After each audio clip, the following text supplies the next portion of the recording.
श्री राधे राधे नमस्ते। एगो रोपनी के गीत, एगो रोपनी शुरू बा वही पर के गीत यह सुनो सबे कैसा लागता। शुरू से आखिरी ले सुनो से बताए सब कमेंट में कैसा लागता।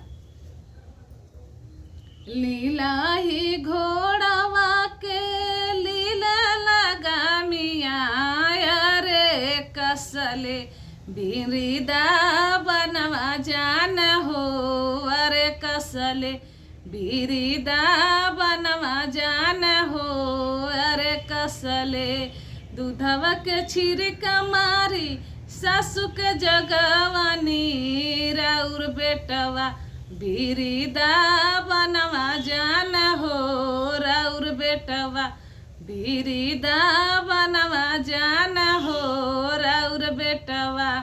हमारे मनौले बहुआ और बेटा नहीं मानी है, हमारे मनौले बहुआ बेटा नहीं मानी है। अपन कांता अपने मानावा हो गोरिया अपन कांता अपने मानावा हो गोरिया अपन कांता।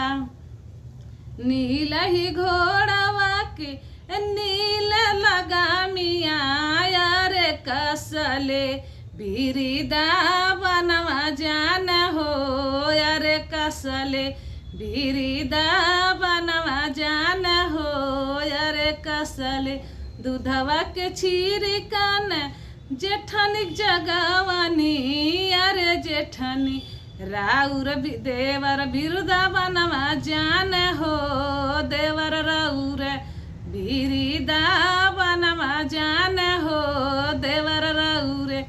हमारे मनौल देवरानी देवर नहीं मानी है, अपन सैया अपने मानवा हो देवरान अपन सैया अपने मानवा हो देवरानी।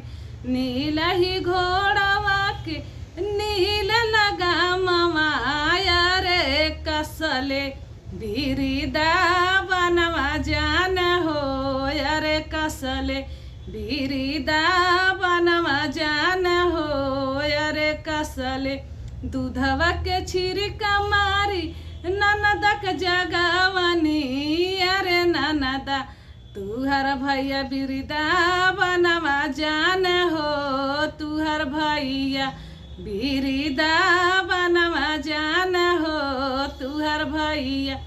हमारे मनौले भौजी भैया नहीं मानी है, अपन सैया अपने मानवा हो भौजी अपन सैया अपने मानवा हो भौजी अपन सैया अपने।